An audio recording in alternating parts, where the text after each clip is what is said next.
Sabaqedile uManqele ulenga kuyo yonke indawo ehle nje ekhuluma ngomfazi womuntu ekhuluma ngesinene kunoManqele phakathi lento ethola lifephe kwesibumbu kodwa uManqele ngempela kade akakathale niqolo lakhe lona.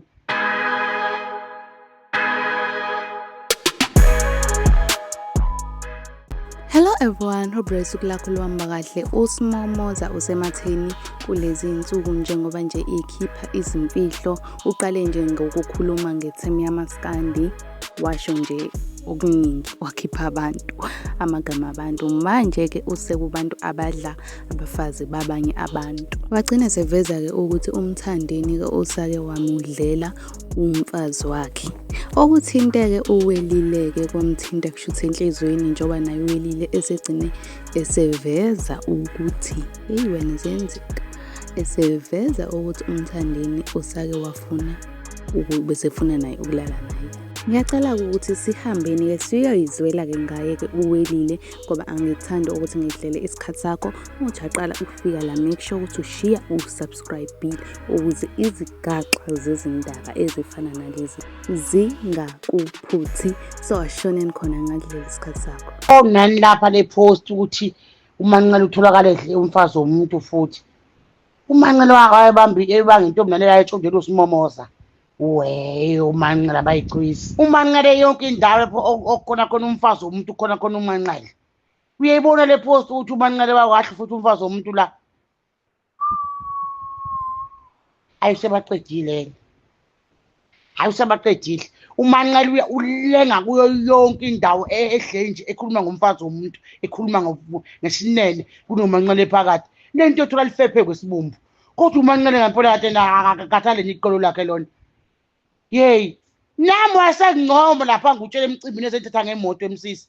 Esethi usidudle sinuka kamnandi welile esikhokha kambizi ngowelile esikhokha. Esikhokha kamnandi isikhokha hey fresh. Athi mina hey nangu uManqele asabona manje ukuthi ngifresh kade ngangihlale ngimazi.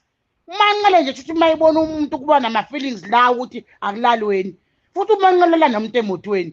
Uyambona indlela enza ngayo ungisheshutha namantombazane. Akashuthisi nje komculi uManqele, mashutha nomuntu mayosifazana. Ushuthisa nje komuntu ukuthi seyahala, ubone ngeshiso lakhe, ubone amazinyo akhe hayi lona, hayi uManqele ngeke akakhuzwe lo. Akakhuzwe ofa kabi. Hawu, uManqele setholakala sevaya sebanga lokhu nje namatshunda oSimomoza. Hayi cha uManqele ngeke. Udla kabi lona. Hayi udla kabi. Hayi ngeke uhlale sinxwele. Sehle kakhulu phela sekwanele manje. Nakulonyaka uManqele ucule abafazini. Hawo. Ayi cha, ayiwayekhona nangumfana wasemdletsheni eyikolento.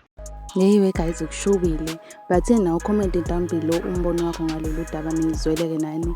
Uwelileke eshiya engalazi ngaye ke umthandeni, esho yonke into nje ngayo ukuthi umthandeni uyabathanda abafazi babantu. Asazi so singekho but wena okwakho ukuthi ucomment down below ukuthi wena ibona kanjani lento yawilile nomthandeni. Ingabe impela umthandeni wayesefuna ukuthi ayithintele lapha uwilile noma uwilile nje usukele ahlaza amanga. Ngizozwa ngawe kuma comment but anyways ke sivala la i-video namhlanje sibeka unqi. I really hope ukuthi enjoyile i-video namhlanje. If we enjoyile ngiyacela ukuthi wenze sure ukuthi uyismash lo like button, uphinde usmash nalo subscribe button, and mina ke I will see you in the next video. Bye.